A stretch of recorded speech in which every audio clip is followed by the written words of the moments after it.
SLC students ಮತ್ತೊಮ್ಮೆ ನಮ್ಮ ಚಾನಲ್ಗೆ ಸ್ವಾಗತ.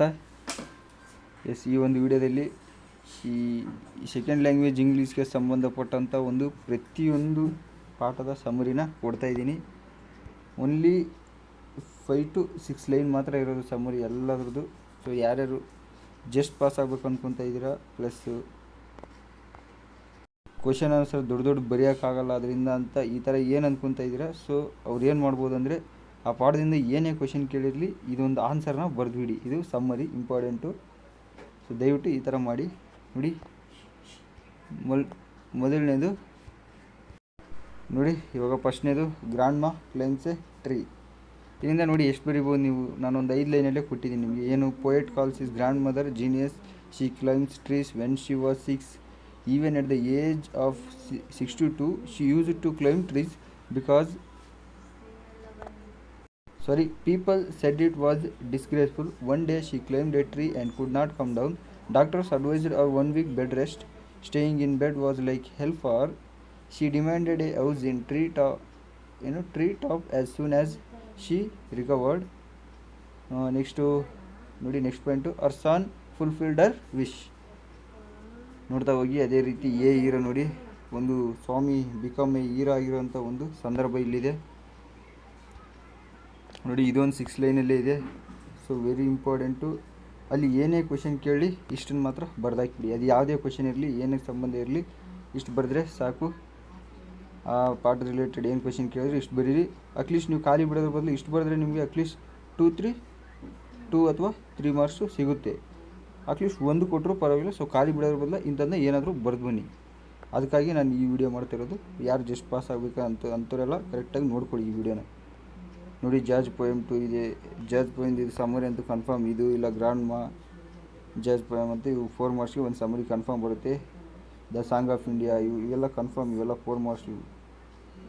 4 ಮಾರ್ಕ್ಸ್ದು ಕ್ವಶನ್ಸ್ ಇವು ನೋಡಿ. Jazz player is an old man. He is poor and black. Face is unshaven and wrinkled. Wears a faded blue shirt, loose necktie, old jacket and worn out shoes. Saxophone across his chest. Lift his saxophone. He starts playing music. He is no longer a black man but a bird. He spread the message of God. ನೋಡಿ, ಇಷ್ಟೇ ಇದೆ. ಇಷ್ಟನ್ನು ಬರೆದ್ರೆ ಸಾಕು. At least 3 marks 4 marks ಇರಲಿ 2 marks ಆದರೂ ಕೊಡ್ತಾರೆ. So ಅದೇ ರೀತಿ ದ ಸಾಂಗ್ ಆಫ್ ಇಂಡಿಯಾನು ನೋಡ್ತಾ ಇರ್ಬೋದು, ಅಲ್ಲೇ ಇದೆ ನೋಡಿ. ಯಾರು ಜಸ್ಟ್ ಪಾಸ್ ಆಗಬೇಕಂತಿದ್ರು ಅಟ್ಲೀಸ್ಟ್ ನಿಮಗೆ 80 ಮಾರ್ಕ್ಸ್ಗೆ 28 ನಿಮಗೆ ಜಸ್ಟ್ ಪಾಸ್ ಇರೋದು. ಸೊ ಅದ್ರ ಮೇಲೂ ತೆಗಿಬೋದು ನೀವು. ಇದನ್ನು ಚೆನ್ನಾಗಿ ಓದ್ಕೊಂಡ್ಬಿಟ್ರೆ ಅದೇನು ಕೇಳಿದ್ರು ಇದನ್ನು ಬರೆದ್ಬಿಡಿ. ಆ ಪಾಠದ ಸಂಬಂಧಪಟ್ಟ ಕ್ವಶನ್ ಕೇಳಿದ್ರೆ ಈ ಆನ್ಸರ್ ಬರೆದ್ಬಿಡಿ. ಎಷ್ಟೋ ಜನ ನನಗೆ ಇನ್ಸ್ಟಾಗ್ರಾಮಲ್ಲಿ ಇವಾಗ ಮೆಸೇಜ್ ಹಾಕಿದ್ರಿ. ಸೊ ಅವ್ರಿಗಾಗಿ ನಾನು ಮಾಡ್ತಾಯಿದ್ದೀನಿ. ಒಂದು 7-8 ಜನದ್ದು ಬಂದಿತ್ತು. ಬ್ರೋ ನಮಗೇನು ಗೊತ್ತಿಲ್ಲ, ನಾವು ಪ್ರೈವೇಟ್ ಕ್ಯಾಂಡಿಡೇಟ್ಸು. ಅದೇ ರೀತಿ ಇನ್ನೂ ಸ್ವಲ್ಪ ಜನ ಸ್ಟೂಡೆಂಟ್ಸ್, ಸರ್ ನಾವು ಇವಾಗ ಜಸ್ಟ್ ಕಟ್ಟಿದ್ದೀವಿ ಎಕ್ಸಾಮ್ನ. ಸೊ ಇದನ್ನು ಕ್ಲಿಯರ್ ಮಾಡೋಕೆ ನಮ್ಗೆ ಇಂಗ್ಲೀಷ್ ತುಂಬ ಕಷ್ಟ ಆಗ್ತೈತೆ. ಸೊ ದಯವಿಟ್ಟು ಸರ್ ಅದ್ರ ಬಗ್ಗೆ ಏನಾದರೂ ಒಂಚೂರು ಏನಾದರೂ ನಿಮಗೆ ಗೊತ್ತಿರೋಂಥದ್ದೇ ಸ್ವಲ್ಪ ಬರೆಯೋ ಥರ ಏನಾದರೂ ಮೆಥಡ್ ಇದೆಯಾ ಅಂತ ಇಲ್ಲೆಲ್ಲ ಕೇಳಿದ್ರಿ. ಸೊ ಅದಕ್ಕಾಗಿ ನಾನು ಈ ಥರ ಒಂದು ಮೆಥಡ್ನ ನೀವು ಯೂಸ್ ಮಾಡ್ಕೊಳ್ಳಿ ಅಂತ ಹೇಳ್ತಾಯಿದ್ದೀನಿ. ಯಾರು ಪ್ರೈವೇಟಾಗಿ ಕಟ್ಟಿರ್ತಾರೋ ಇವ್ರಿಗೆಲ್ಲ ಸ್ವಲ್ಪ ಕಷ್ಟ ಇರುತ್ತೆ ಗೊತ್ತು ನನಗೆ.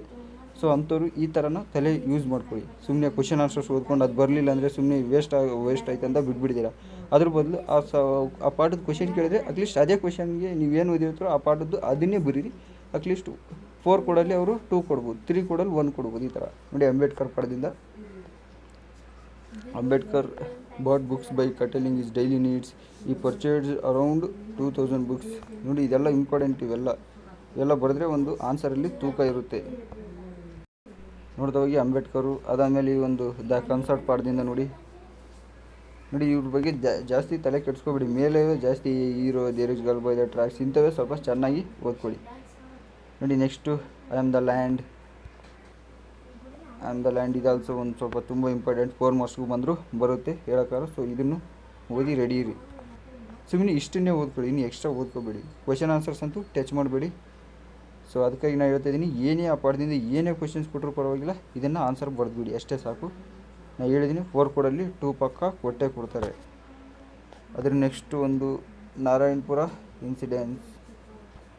ಅದಾದಮೇಲೆ ನೋಡ್ತಾ ಹೋಗೋದು ಲೆಟ್ರ್ ನೋಡ್ಕೊಳ್ಳಿ. ಯಾರಿಗೆ ಅದು ತುಂಬ ಕಷ್ಟ ಆಗೋರಿಗೆ ಅಂತ ಹೇಳಿದ್ದೀನಲ್ಲ, ಇಷ್ಟನ್ನೇ. ಏನು ಬರಲ್ಲ, ಪ್ರೈವೇಟ್ ಕ್ಯಾಂಡಿಡೇಟ್ಸ್ ಇರ್ತಿರಲ್ಲ, ಏನೇನು ಗೊತ್ತಿಲ್ಲ ಇಂಗ್ಲೀಷ್ ಅಂತಿರಲ್ಲ. ಸೊ ಅಂಥವ್ರು ಇಷ್ಟು ನೋಡಿ ಸಾಕು, ಇದನ್ನೇ ಬರೀರಿ ಬಾಯ್ಪಾಠ ಹೊಡೆದು. ಒಂದು ಅದಾದಮೇಲೆ ಈ ಒಂದು ಪ್ರೊಫೈಲ್ ರೈಟಿಂಗ್ ನೋಡಿ 3 ಮಾರ್ಕ್ಸ್ದು ಇಲ್ಲಿ ಐತೆ ನೋಡಿ. ಅದನ್ನು ನೋಡಿ ಎಷ್ಟು ಸುಲಭವಾಗಿ ನಾನು ಇಲ್ಲಿ ಬರ್ಕೊಟ್ಟಿದ್ದೀನಿ. ಇದನ್ನೇ ಇಲ್ಲಿರೋ ಐತಲ್ಲ ಈ ರಾಮೇಶ್ವರ ತಮಿಳುನಾಡು, ಇದನ್ನೇ ಸುಮ್ಮನೆ ಏನು ಮಾಡ್ತೀರಾ ನೀವು, ಏನು the APJ Abdul Kalam was born on ಅಂತ ಬರ್ತಿಬಿಟ್ಟು ಏನು ಬರ್ನ್ ಆನ್ 15th October 1931 ಮತ್ತು ಇವೆಲ್ಲ ಹಿಂಗೆ ಬರ್ಕೊಂಡು ಹೋಗ್ಬೋದು ನೀವು. ಇಲ್ಲಿ ಇರೋದನ್ನ ಇಷ್ಟು ಮ್ಯಾಟ್ರನ್ನ ಏನು ಮಾಡಿ ವಾಕ್ಯ ರೂಪದಲ್ಲಿ ಬರೀರಿ ಅಷ್ಟೇ. ಇದೇ ನಿಮಗೆ ಒಂದು ಪ್ರೊಫೈಲ್ ರೇಟಿಂಗ್ ಆಗಿಬಿಡುತ್ತೆ. ಏನೂ ಗೊತ್ತಿಲ್ಲ ಅನ್ನೋರಿಗೆ ಹೇಳ್ತಿರೋದು ನಾನು, ಇದನ್ನೇ ವಾಕ್ಯ ರೂಪದಲ್ಲಿ ಮಾಡಿಬಿಡಿ ಅಷ್ಟೇ, ಇನ್ನೇನು ಎಕ್ಸ್ಟ್ರಾ ಬೇಡ. ಇಲ್ಲಿ ಐತಲ್ಲ ಈ ಮ್ಯಾಟ್ರ್ ಪೂರ್ತಿ ವಾಕ್ಯ ರೂಪದಲ್ಲಿ ಬರೀರಿ. ಏನೂ ಗೊತ್ತಿಲ್ಲ ಅನ್ನೋರಿಗೆ ಈಗ ಕೊಟ್ಟಿರ್ತಾರೆ ಪಕ್ಕದಲ್ಲೇ ಮ್ಯಾಟ್ರು. ಇಷ್ಟು ಮ್ಯಾಟ್ರನ್ನ ರೈಟ್ ಹಿಂಗೆ ಒಂದು ಸೆಂಟೆನ್ಸ್ನ ಮಾಡಿ ಅಷ್ಟೇ. ಲೈನ್ ಬಿಟ್ಟು ಲೈನ್ ಬರೆಯೋಕ್ಕೆ ಹೋಗಬೇಡಿ, ಕ್ಲೀನಾಗಿ ಲೈನ್ ವೈಸ್ ಬರ್ಕೊಂಡು ಹೋಗ್ಬಿಡಿ ಅಷ್ಟೇ, ಅದ್ರಲ್ಲಿ ಇನ್ನೇನಿಲ್ಲ. ನೆಕ್ಸ್ಟ್ ಬನ್ನಿ ಹೋಗೋಣ. ನೆಕ್ಸ್ಟ್ ನೋಡಿ ಈ ಒಂದು ಸ್ಟೋರಿ ರೈಟಿಂಗು, ನಾನು ಬೇಜಾನ್ ವೀಡಿಯೋಗಳು ಮಾಡಿದ್ದೀನಿ ಇದ್ರ ಬಗ್ಗೆ. ಇದನ್ನು ಯೂಸ್ ಮಾಡ್ಕೊಂಡು ಒಂದು ಸ್ಟೋರಿ ಬರೆಯೋದು. ನಿಮಗೆ ಏನು ಅನಿಸುತ್ತೆ ಒಂದು ಓನಾಗಿ ಸ್ಟೋರಿ ಬರೀರಿ. ಅಟ್ಲೀಸ್ಟ್ ಬರಲಿಲ್ಲ ಅಂದರೆ ಇದನ್ನು ಇದ್ದಂಗೆ ಕಾಪಿ ಮಾಡಾಕಿ. ನಾನು ಹೇಳ್ತಿದ್ದೀನಿ ಮತ್ತೊಮ್ಮೆ, ಯಾರಿಗೆ ಏನೂ ಬರೋಲ್ಲ ಅಂಥವ್ರಿಗೆ ಮಾತ್ರ ಇದನ್ನು. ಸೊ ಅಟ್ಲೀಸ್ಟ್ ಪಾಸ್ ಆಗಬೇಕು ಅನ್ನೋರಿಗೆ ನೋಡಿ. ಎಕ್ಸ್ಟ್ರಾಕ್ಟ್ಸು ಸುಮ್ಮನೆ ನೋಡಿ, ಯಾರಿಗೆ ಹೇಳಿದಾರೆ ಅಷ್ಟೇ ಇಲ್ಲಿರೋದು. Leave alone strength, can you prove that you have courage. ನೋಡಿ ಈ ಸ್ಪೀಕರ್ ಯಾರಿದು, ಸ್ವಾಮಿ ಫಾದರ್ ಹೇಳ್ತಾನೆ. ಯಾರಿಗೆ, ಸ್ವಾಮಿಗೆ ಹೇಳ್ತಾನೆ. ನೋಡಿ ಅಟ್ಲೀಸ್ಟ್ A ಮತ್ತು B ಇರುತ್ತೆ. ಅದರಲ್ಲಿ 2 ಮಾರ್ಕ್ಸ್ ಇರುತ್ತೆ. ಎದು 1 ಮಾರ್ಕ್ಸ್, Bದು 1 marks. Next, your office room is very dusty and there may be scorpions behind your law books. Speaker ಬಂದು ಸ್ವಾಮಿ ಯಾರಿಗೆ ಹೇಳಿದೆ ಅಂದರೆ ಒಂದು ಸ್ವಾಮಿ ಫಾದರ್ಗೆ. ನೋಡ್ತಾ ಹೋಗಿ, ಇದರಲ್ಲಿ ಟೋಟಲಾಗಿ 1 2 3 4 5 6 ಇದೆ ಎಕ್ಸ್ಟ್ರಾಕ್ಟ್ಸು. 6ರಲ್ಲಿ ಯಾವುದೋ ಒಂದು ಬರುತ್ತೆ. ಸೊ ಸ್ಪೀಕರು ಮತ್ತು ಟು ಹೂಮ್, ಯಾರಿಗೆ ಹೇಳಿದರು. ಅದರ next, there is girl by the tracks. ಇದರಿಂದ ನೋಡ್ಕೊಳ್ಳಿ, there is girl by the tracks. ಇದು ಕರೆಕ್ಟಾಗಿ ಟೋಟಲ್ ಇಲ್ಲೂ ಕೂಡ 6 ಇಕ್ಕಿದ್ದೀನಿ ನಾನು. ಸಾರಿ, ಇಲ್ಲಿ 6 ಇಲ್ಲ, 8 ಇದೆ ನೋಡಿ. ಇಲ್ಲಿ ಯಾರು ಮೊದಲನೇದು, there is girl by the tracks ಅಂದರೆ ಈ ಪ್ಯಾಸೆಂಜರ್ಸ್ ಹೇಳ್ತಾರೆ. ಯಾರಿಗೆ, ಗರ್ಲ್ ಅಂದರೆ ಯಾರು ಅಂದರೆ ಈ ರೋಮಾ. ನೆಕ್ಸ್ಟ್ ಹಂಗೆ ಹೋಗಿ, next gentleman of Rio and Medio. ಇದರಿಂದ colours of silence, I am the land ಎಲ್ಲ ಇದೆ. ಅದರ ನೆಕ್ಸ್ಟ್ ಒಂದು ಎಸ್ಸೆ.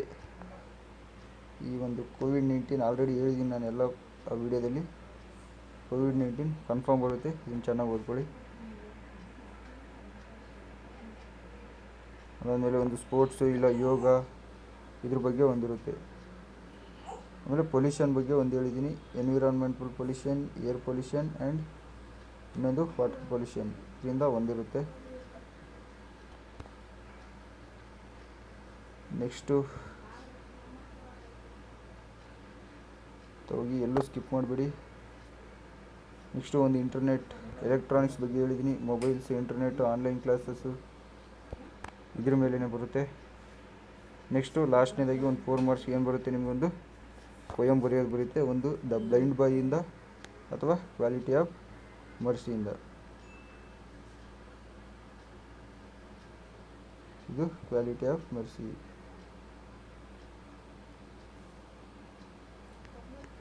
ಇಷ್ಟನ್ನ ಓದ್ಕೊಳ್ಳಿ ಸಾಕು. ಇದರಲ್ಲಿ ಯಾರು ಜಸ್ಟ್ ಪಾಸ್ ಆಗಬೇಕು ಅಂತ ಇದ್ದೀರಾ ಅವ್ರಿಗೆ ಇದು.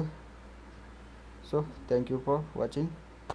ನಮ್ಮ ಚಾನಲ್ನ ಸಬ್ಸ್ಕ್ರೈಬ್ ಮಾಡಿಲ್ಲ ಅಂದರೆ ದಯವಿಟ್ಟು ಸಬ್ಸ್ಕ್ರೈಬ್ ಮಾಡ್ಕೊಳ್ಳಿ.